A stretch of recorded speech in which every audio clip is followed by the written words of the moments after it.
Dear students, I welcome you all here.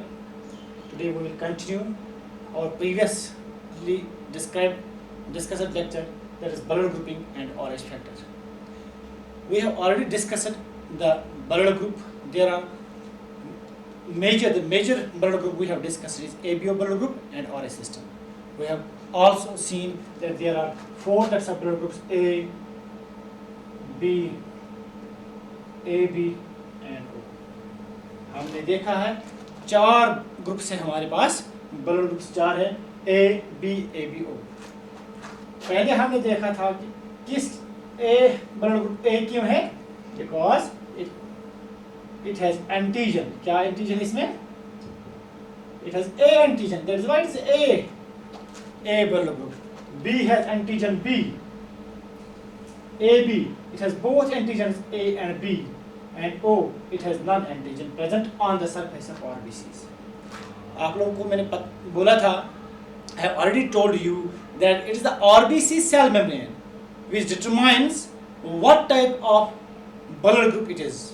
The antigen present on the RBC cell membrane determines the Ballard group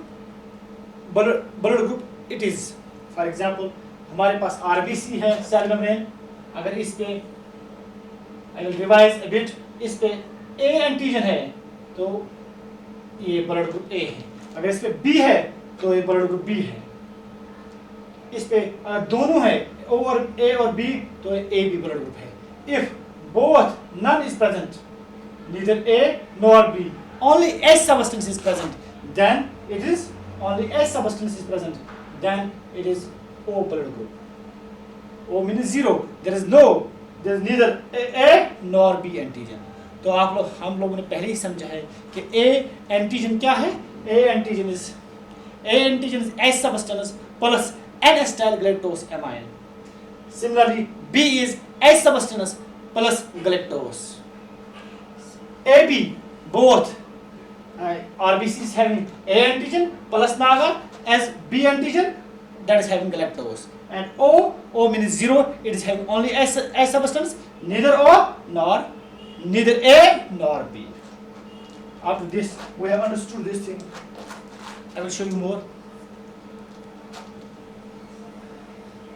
This is already we have described in previous lecture. Now, antigen determines what type of blood group it is. See, the person who is having A antigen on the surface of RBCs, he is having blood group A, he is having the antibody B in his blood group. Antibody present, antibody. जिसके पास blood group A होगा उसके plasma में, ये RBC है, यहाँ पर हमने RBC बनाएंगे. This is RBC. RBC पे अगर एंटीजन A है, इस पे एंटीजन A है, मानो this epitope of the antigen, this is antigen A. इसके प्लाज्मा में RBC कहाँ होगी? This will be in the plasma of the blood. इसके प्लाज्मा में एंटीबॉडी क्या होगी? सी हियर, दिस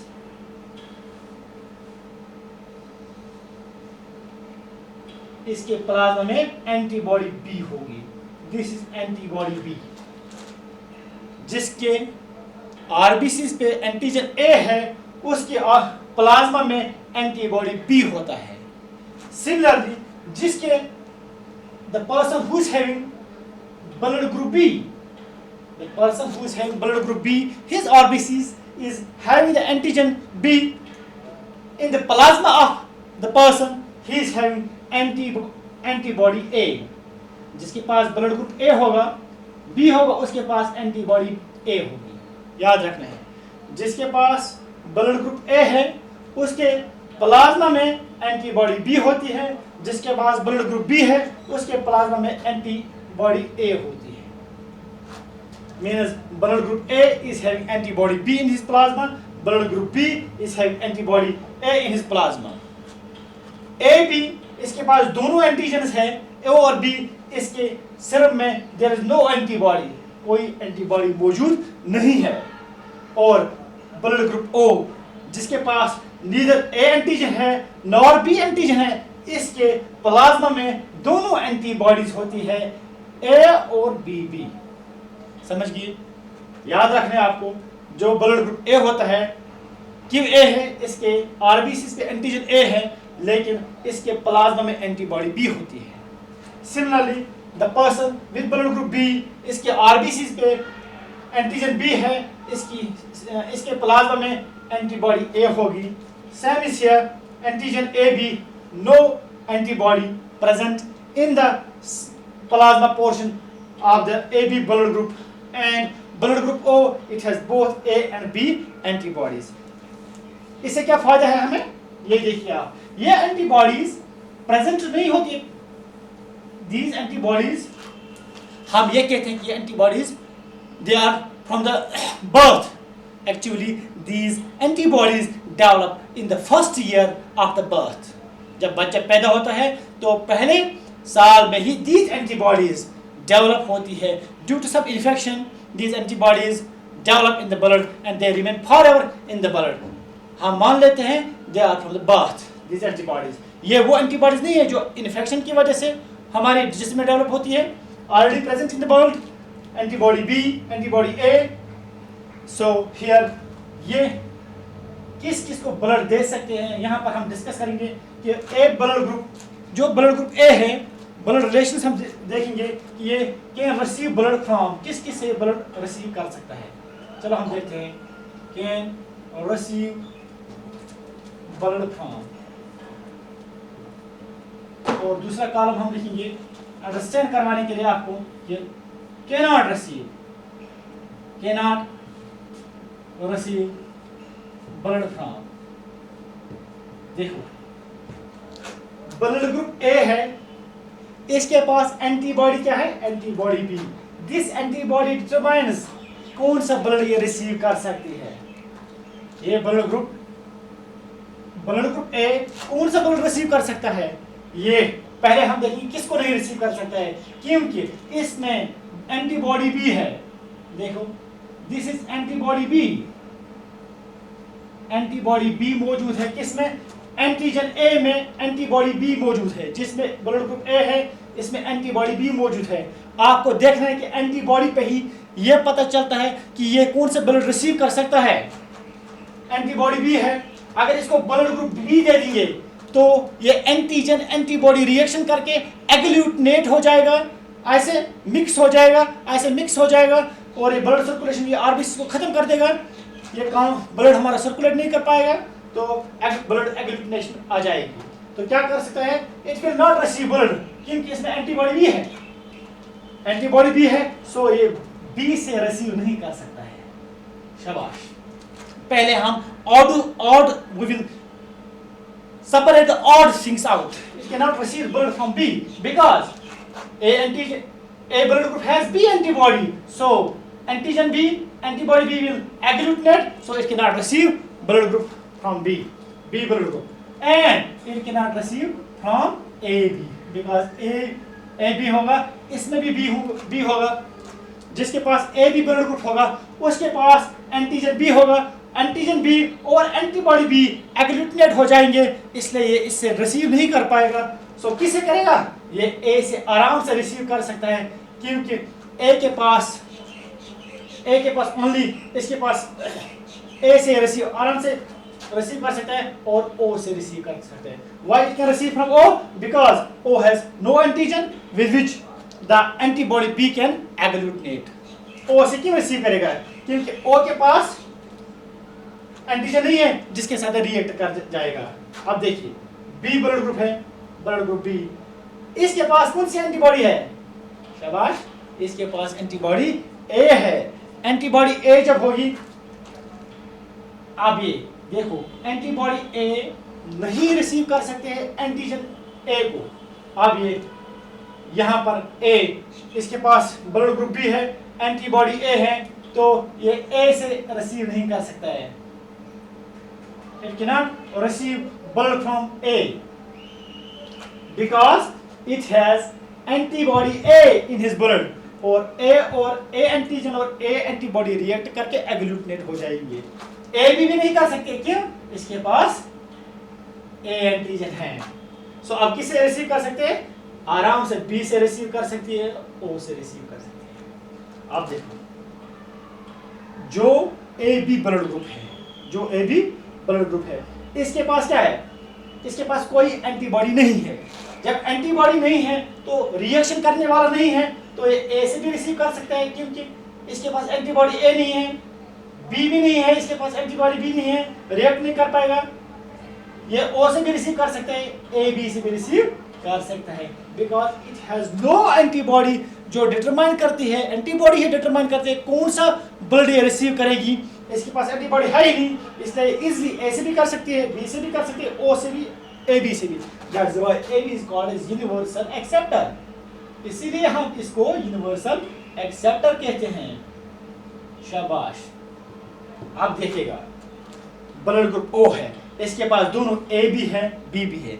अगर इसको ब्लड ग्रुप ए से दे देंगे लेकिन इसके पास एंटीबॉडी ए है, तो ये एंटीबॉडी ए जो डिटरमाइन करेगी कौन सा ये एंटीजन ए रिसीव कर सकती है, नहीं कर सकती कि इसके पास एंटीबॉडी ए है। जब इसके पास एंटीबॉडी ए है तो एंटीबॉडी ए एंटीजन ए से रिएक्ट कर सकती है, एग्लूटिनेशन हो जाएगी, इसलिए ये नहीं रिसीव कर सकते हैं, ए से नहीं रिसीव कर सकते हैं, बी से भी नहीं रिसीव कर सकते, ए बी से भी नहीं रिसीव कर सकते। So it can receive only from O, it can receive only from, so O blood group can receive blood only from O. ये आपको क्लियर हो गया कि ब्लड ग्रुप कौन किसको दे सकता है, किससे रिसीव कर सकता है। सो यहाँ पर आपने देखा, यहाँ पर भी ओ यहाँ पर भी है, it can donate blood, it can donate blood, it can donate blood to everyone. So that is why we call O as universal donor. That is why we call O as universal donor. Shabash. So आप लोगों ने, you have understood now how the antibody present in the plasma of the blood group determines that whether it can receive the blood from A group, B group, AB group or O. It is determined by the antibody present in the plasma, not antigen, not antigen. क्योंकि agglutination के लिए जरूरी है कि antigen antibody reaction. So mainly it is determined by antibodies present in the body. Once again, I will show you. Now we can move here. 1 minute. We can now discuss RH factor. So आपने देख लिया कि which group is universal donor? O blood group is universal donor. AB is universal acceptor. ऐसे भी आप लिख सकते हो अगर आपके पास for remembrance. This is blood group A, B, AB, O. For example, they are donors. A, B, AB, O. ऐसे A blood group A donor है, यहाँ से 1 minute, A B A B O. A, this is universal, this is universal donor, so O can give blood to everyone. O can, it can receive blood only from O. It can receive only from O. Are you getting me? See here. A is donor. A को दे सकता है, हाँ A को दे सकता है, क्यों? इसमें antibody B है, A को दे सकता है, yes it can give. A को दे सकता है, B A को दे सकता है नहीं, क्यों? A में एंटीबॉडी B है, इसलिए ये नहीं दे सकता है। A B दे सकता है, नहीं दे सकता है, क्योंकि इसमें एंटीबॉडी B है, वो इसके साथ B के साथ रिएक्ट करेगा, नहीं दे सकता है। A B को दे सकता है, A में B में क्या है? एंटीबॉडी A, नहीं ले सकता इससे, क्यों? इसमें B में एंटीबॉडी A है, वो इस एंटीजन के साथ रिएक्ट करेगा, नहीं दे सकता है। B को दे सकता है, इसमें एंटीबॉडी B है, A है, वो इस A के साथ रिएक्ट करेगी, इसलिए नहीं ले सकता है। AB को, इसके पास AB के पास कौन सा चीज है? इसके पास नो एंटीबॉडी है, तो ये ले सकता है, इससे भी ले सकता है, B से भी ले सकता है, AB से भी ले सकता है। That is why AB is the universal acceptor. AB is the universal etc. It can receive from A, it can receive from B, it can receive from AB, it can receive from O, and O can receive only from O. This is how you can remember this chart forever. आपको याद रखें, टिक टिक टिक टिक, यहाँ से cross cross cross, ये भी आप ऐसे भी याद रख सकते हो आप. You can remember this for examination purpose of you. Now we will go for RH factor.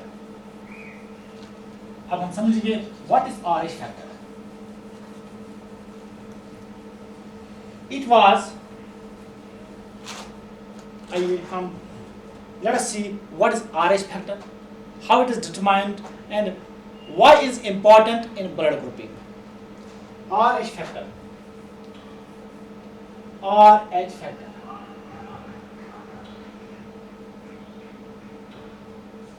In 1940s, RH factor was discovered in 1940s during an experiment.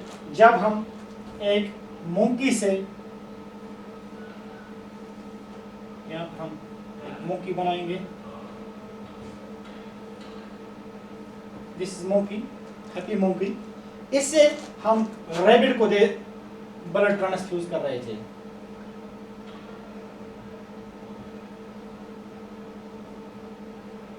हमारे पास रैबिट है, ये एक मोंकी था. ड्यूरिंग एन एक्सपेरिमेंट हमने क्या किया था, यहाँ से इसकी आरबीसी को यहाँ पर ट्रांसफर किया था. Blood of monkey was transferred in the rabbit. तो क्या देखा गया, जो रैबिट है यहाँ पर कुछ एंटीबॉडीज, इस जब ब्लड आरबीसी इसमें ट्रांसफर हो गई तो इसने एंटीबॉडीज पैदा की. किसके खिलाफ? दिस रहीसस मोंकी जो थी, इससे इसको ब्लड ट्रांसफर किया गया था. इसने एंटीबॉडीज, इनको नाम रखा था antibodies, RH antibodies, rhesus monkey antibodies.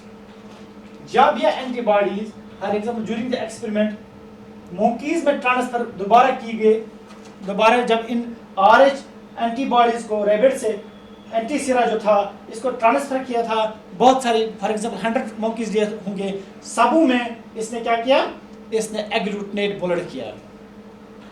और एंटीबॉडी जो इसमें रैबिट में पैदा हुई, इसने सारे मोंकीज में ब्लड को एग्लूटिनेट किया, ब्लड को एग्लूटिनेट किया. तो समझा गया था. सो जब इसका ब्लड ट्रांसफर किया गया था यहाँ, इसमें कुछ एंटीबॉडीज पैदा हो गई, उनको नाम रखा गया था rhesus monkey antibodies. Experiment was done. These antibodies were again transferred to human beings. Human beings में ये एंटीबॉडीज, ये ह्यूमन बींग्स में ये ब्लड ट्रांसफर किया गया था. एंटीबॉडीज मोंकी का जब इसमें ट्रांसफर किया गया था, यहाँ पर भी ऐसा ही केस हुआ. यहाँ पर भी एंटीबॉडी जो बनी, एंटीबॉडीज सॉरी जो ये यहाँ से जो एंटीबॉडीज बनी, रैबिट की एंटीबॉडीज को ट्रांसफर किया गया था किसमें, ह्यूमन बींग्स में. तो एग्लूटिनेशन हुई 85% ऑफ अमेरिकन वाइट्स 85% में एग्लूटिनेशन ब्लड को हो गई, एंड 15% में एग्लूटिनेशन नहीं हुई. No agglutination of blood.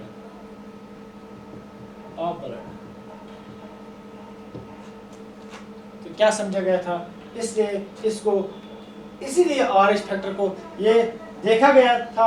कुछ आरबीसी पे जो ये यहाँ पर एंटीजन है, आरबीसी पे इसको रहीसस मोंकी एंटीजन नाम रखा गया था. ये एंटीबॉडीज डेवलप करता है, ये एग्लूटिनेशन करता है. ये एंटीबॉडीज इसमें ट्रांसफर की गई थी, तो इन एंटीबॉडीज ने ह्यूमन आरबीसी के साथ रिएक्ट किया. तो यहाँ पर देखा गया तो human RBCs have RH factor. 85% population they possess RH factor. So RH factor क्या है और what is its importance in blood? This was about discovery. किस तरह ये डिस्कवर हुआ था 1940s में. आप देखिए, आप RH factor क्या है, chemistry of RH factor, why it is important ये मैं बताऊंगा. Chemistry of RH factor. Rhesus monkey factor, ये जो रहीसस मोंकी फैक्टर है ये एक प्रोटीन है, एडिशनल प्रोटीन। जिस तरह आपने ABO ब्लड ग्रुपिंग में देखा, ABO ब्लड ग्रुपिंग आप लोगों ने देखा, ये एक RBC है, दिस इज योर RBC। इस पे एंटीजन A होता है, for example this antigen A present on the RBC।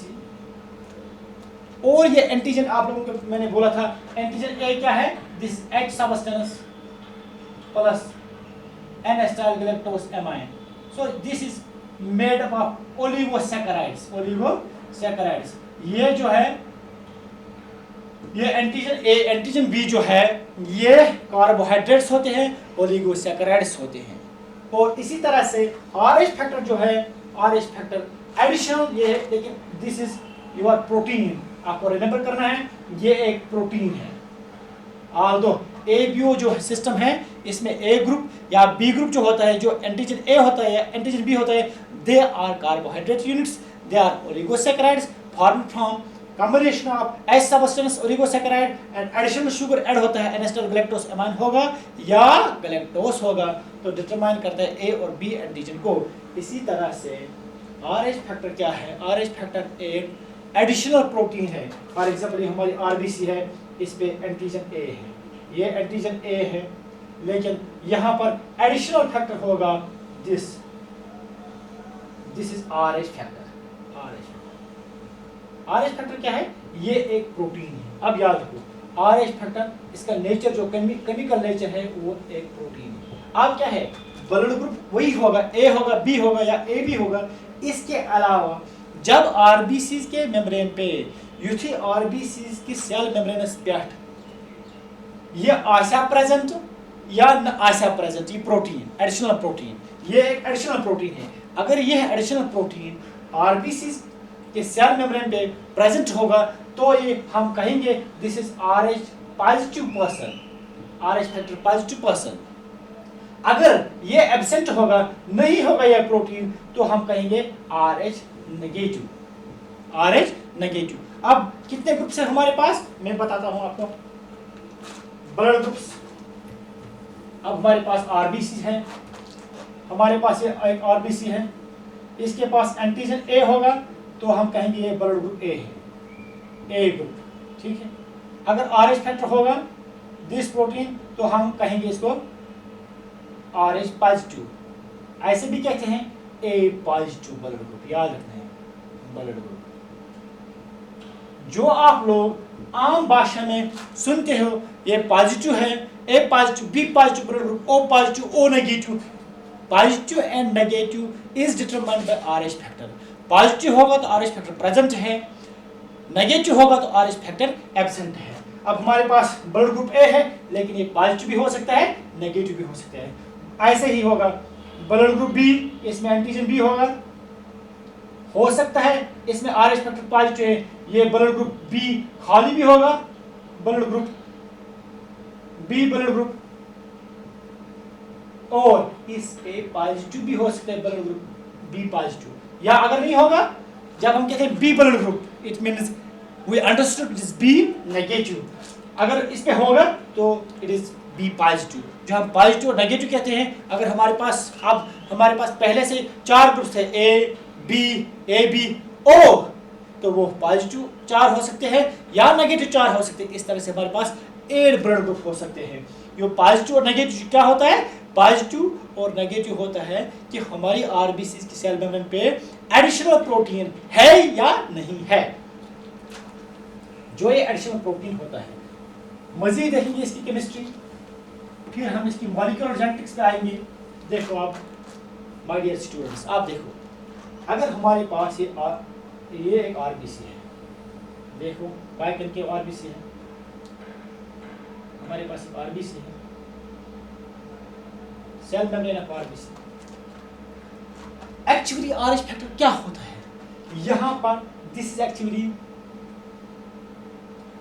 3 4 5 6 RBC के सेल मेम्ब्रेन पे जो ये RH फैक्टर होता है, एक्चुअली में ये this is actually transmembrane protein. याद रखना है आपको, this is transmembrane protein. ये क्या है? सेल मेम्ब्रेन प्रोटीन, सेल और cell membrane protein, membrane protein.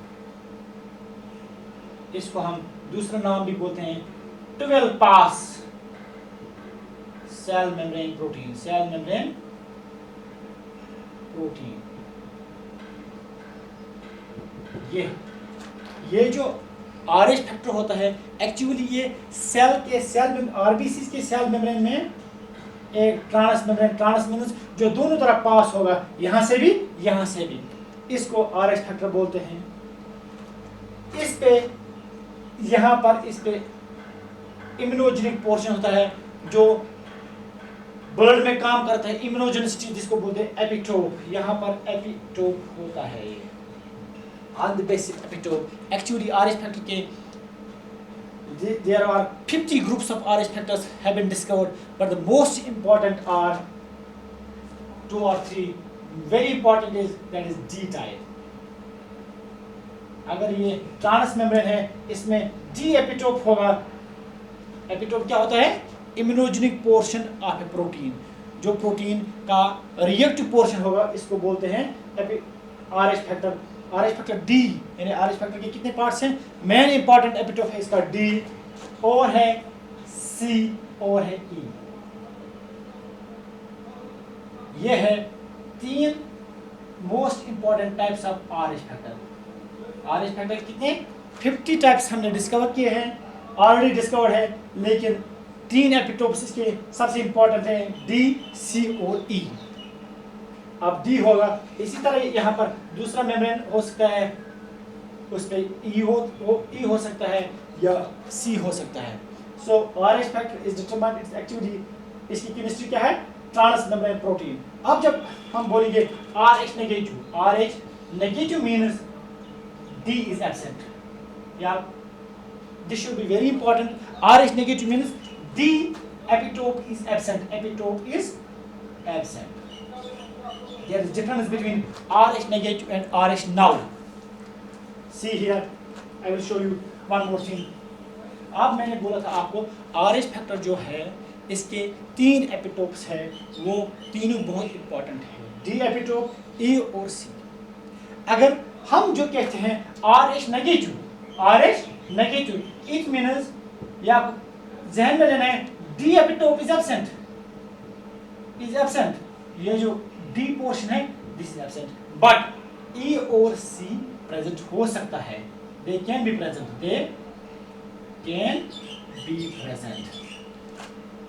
Very important is D is very important. कभी कभी हम बोलते हैं RH नाउ, इसको बोलते हैं वेरी क्रूशियल ब्लड है, इसको बोलते हैं गोल्डन ब्लड भी। गोल्डन ब्लड में क्या होता है? All the epitopes D, E, C all are absent, all are absent। So RH factor की जब हम बात करेंगे, RH negative, RH positive, RH के कौन सा टाइप इसमें एब्सेंट होगा, तो RH पॉजिटिव और RH नेगेटिव की जब बात करेंगे तो D, if it is positive D epitope is present, if it is negative D is absent, they can be present E or C। लेकिन जब हम बोलेंगे RH null means golden blood, D, E और C all are absent। अब हम देखेंगे RH why is important, RH factor क्यों important है, कौन कौन से प्रॉब्लम्स करता है ब्लड ट्रांसफ्यूजन में और कहाँ पर प्रॉब्लम हो सकती है। और now we will move once again to the, इसको बोलते हैं हम मॉलिक्यूलर जेनेटिक्स, जहाँ पर हम जाने वाले हैं। हमने देखा RH फैक्टर क्या है, डिस्कवरी में देखा था 1940s में, रेहिसस मौके में, पहले रेहिसस मौके से एंटीजन ट्रांसफर हुआ था, जब इसके खिलाफ रैबिट्स ने एंटीबॉडीज बनाई थी, एग्लूटिनेशन हुई, फिर ह्यूमन्स में हमने देखा कि इसमें एंटीबॉडी जब उसमें ट्रांसफर की गई थी वहाँ पर भी एग्लूटिनेशन हुई 85% में, वो 15% नहीं हुई, it means 15% is RH negative. So ये RH फैक्टर जो है, RH फैक्टर एक क्रोमोसोम नंबर, जो ये हमारे पास क्रोमोसोम है, homologous chromosomes, it is chromosome number 1 chromosome number 1 पे RH का जीन मौजूद होता है। RH फैक्टर क्या है? ये प्रोटीन है। अब प्रोटीन को आपने पढ़ा है, प्रोटीन को कोड करता है कौन? डीएनए। जब डीएनए होगा, मैंने पहले भी बोला था transcription, DNA will form mRNA, mRNA will form protein, so here comes transcription again. ये प्रोटीन कब बनेगा? क्रोमोसोम नंबर 1 पे। मानो ये पोर्शन है जो इस एक जीन है जो RH फैक्टर को कोड करता है। आपको पता है RH factor is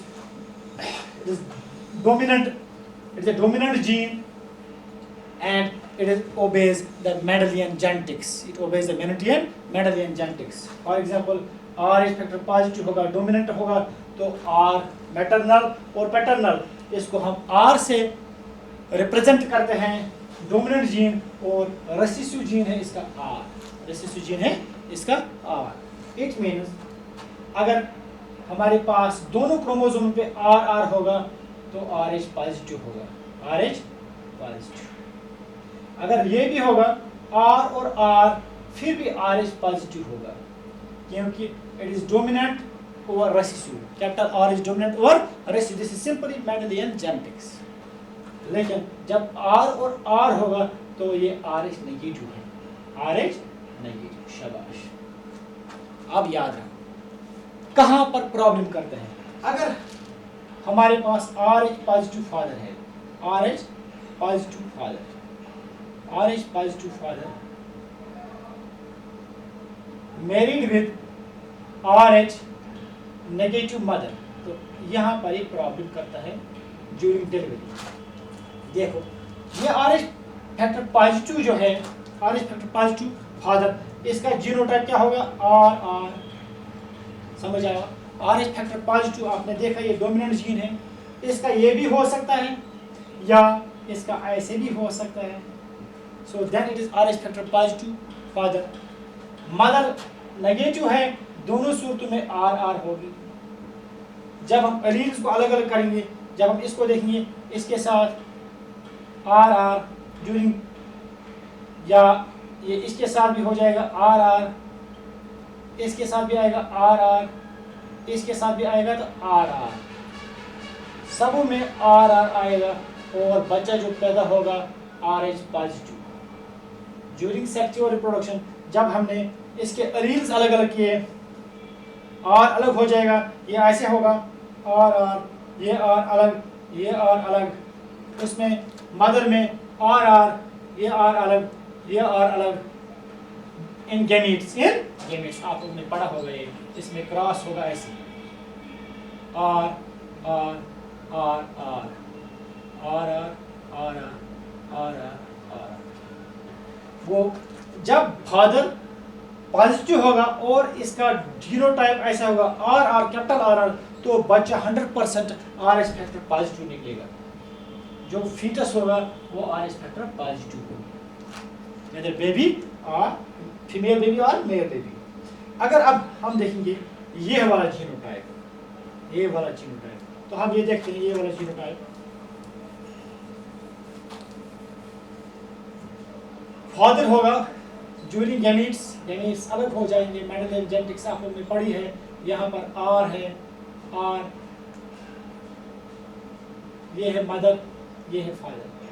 during sexual reproduction gametes अलग अलग होते हैं, इसमें होगा RR RR RR R। It means 50% chance है, 50% फीटस का ये पॉजिटिव भी हो सकती है और नेगेटिव, RH नेगेटिव। वो अब प्रॉब्लम का है, अगर नीट में पूछा जाता है ये ऑब्जेक्टिव, अगर RH फैक्टर फादर का पॉजिटिव होगा और मदर का नेगेटिव होगा, जो फीटस है उसमें चांसेस है 100% भी हो सकती है, वो 100% RH फैक्टर पॉजिटिव होगी या 50% पॉजिटिव हो सकती है, depends upon the genotype of father's RH factor. अब जब ये पॉजिटिव होगा, प्रॉब्लम कहाँ है? आप देखो हमारे पास फादर क्या है? RH factor positive. जो फॉर एग्जांपल ये मदर है, ये मदर का वोम है, यहाँ पर बच्चा डेवलप हो रहा है, तो मदर है RH negative, RH negative, this is fetus. अब इसके फीटस में RH पॉजिटिव बच्चा पैदा हो रहा है, ठीक है, समझ गया। RH पॉजिटिव बच्चा पैदा होता है, ये मदर है, RH नेगेटिव। थोड़ी जिक्र में जाए, रिमेंबर माय डियर स्टूडेंट्स, ये जो बच्चा पल रहा है इसके फीटस जो है RH फैक्टर पॉजिटिव है ब्लड, और जो मदर है RH फैक्टर नेगेटिव है। जब डिलीवरी हो जाएगी, हो सकता है जब डिलीवरी हो जाएगी तो यहाँ पर जब डिलीवरी होगी तो यहाँ पर ट्रांसफ्यूजन ब्लड हो सकता है। डिलीवरी के वक्त ट्रांसफ्यूजन, प्लेसेंटा ब्रेक हो सकता है, प्लेसेंटा कभी ब्रेकेज होता है इसका डिलीवरी के वक्त, ब्रेकेज, तो यहाँ पर मिक्सिंग ऑफ ब्लड होती है, मिक्सिंग ऑफ ब्लड। तो क्या हो जाएगा, RH फैक्टर पॉजिटिव ब्लड जो है ये मदर में चला जाएगा। कहाँ चला गया, मदर में।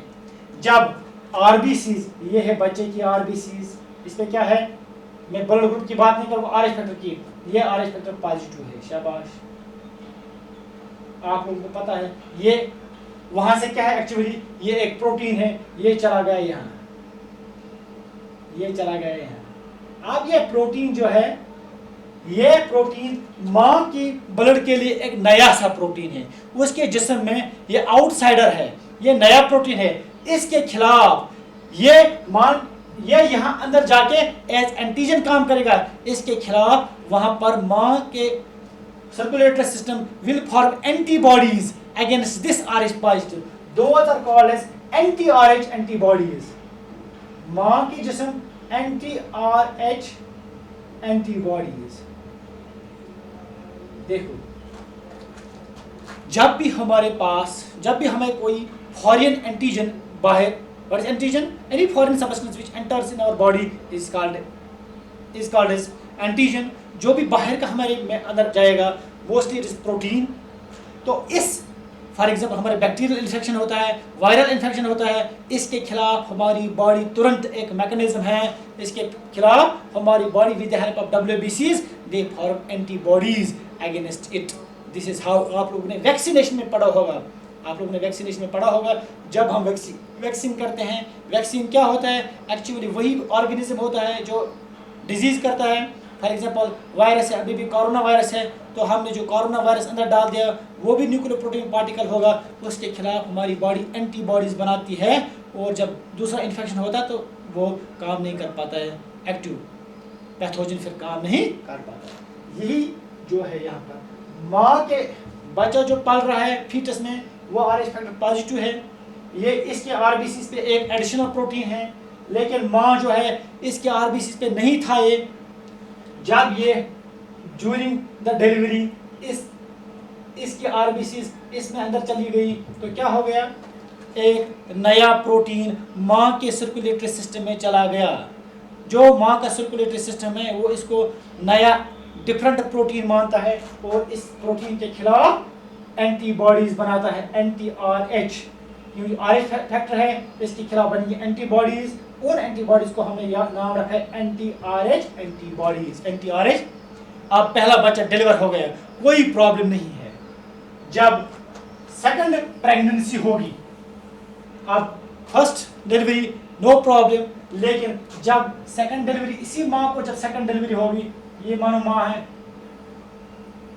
This is now fetus. Fetus जो डेवलप होगा, अगर ये RH फैक्टर पॉजिटिव होगा तो माँ के जिस्म में क्या है, जब इसको ब्लड ट्रांसफ्यूज, अब माँ ब्लड सप्लाई करेगी थ्रू प्लेसेंटा इस बच्चे को, लेकिन जब यहाँ पर RH फैक्टर पॉजिटिव होगा, माँ के जिस्म से क्या होगा, ब्लड आएगा, इसमें यह है बच्चे की RBCs, इस पे RH फैक्टर पॉजिटिव है। जो माँ का ब्लड है, माँ के ब्लड, फॉर एग्जाम्पल ये ब्लड पोर्शन है माँ का, इसमें RBCs भी है, ब्लड में यहाँ पर एंटीबॉडीज है, एंटी-RH एंटीबॉडीज, जो इसने तब बनाई थी, कब, जब पहला बच्चा पैदा हुआ था, लेकिन ये एंटीबॉडीज माँ के सर्कुलेटरी सिस्टम में मौजूद रहेंगी। अब जब दूसरा बच्चा होगा, RH फैक्टर पॉजिटिव होगा, क्योंकि हस्बैंड वही होगा, इसलिए बच्चा भी RH फैक्टर पॉजिटिव होगा। जब भी बच्चा RH फैक्टर पॉजिटिव आएगा दूसरा बच्चा, तो माँ के जिस्म से एंटी RH एंटीबॉडी जो उसने पहले बच्चे की टाइम बनाई थी अंदर जाएंगे, ये बच्चे की RBCs को, ये एंटीबॉडीज हैं इसके खिलाफ, ये इसको खाएंगे। क्या? It will destroy the RBCs of second baby, जो फीटस सेकंड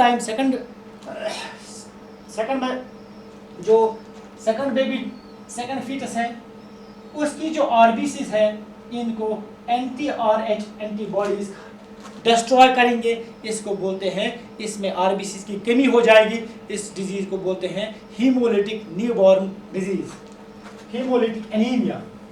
क्या बोलते हैं इसको? Haemolytic newborn disease, haemolytic newborn disease या हीमोलिटिक, इसमें ये याद रखो आप, इसमें हीमोलिटिक एनीमिया हो जाएगा, RBC खत्म हो जाएंगे, बच्चा इसकी क्या, बच्चा मर सकता है पहले ही, आफ्टर 3 और 4 मंथ्स RBC खत्म हो जाएंगे, ब्लड खत्म हो जाएगा, बच्चे का हार्ट बैठ जाएगा जो अभी बन रहा होगा, तो it will not work out and इसकी प्रीमेच्योर डिलीवरी करनी पड़ेगी। तो दूसरी, इसको हम बोलते हैं, जो ये प्रॉब्लम करता है इसके लिए टर्म है अर्थ्रोब्लास्टोसिस फीटलिस, अर्थ्रोब्लास्टोसिस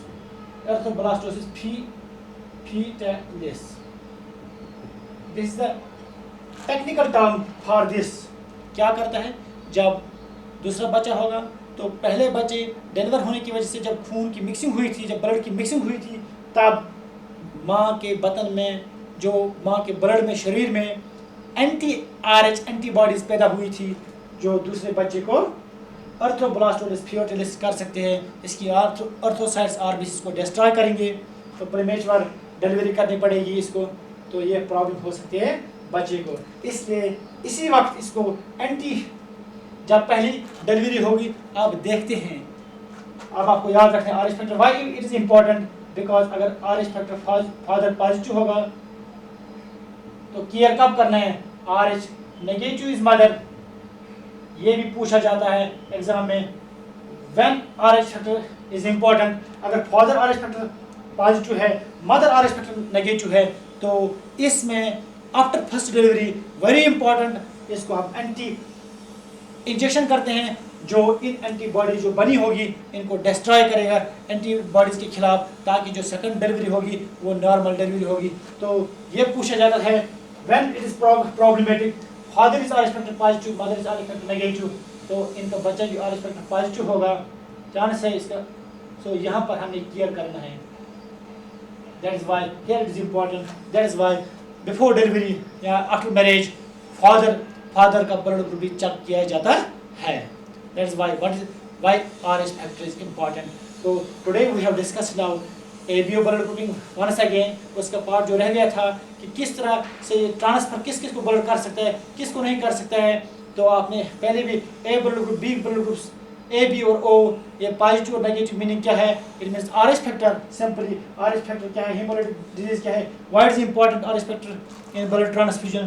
तो thank you, have a nice day ahead. Next lecture, be with me, we will discuss the pending portion of blood circulation. Thanks, have a nice day ahead.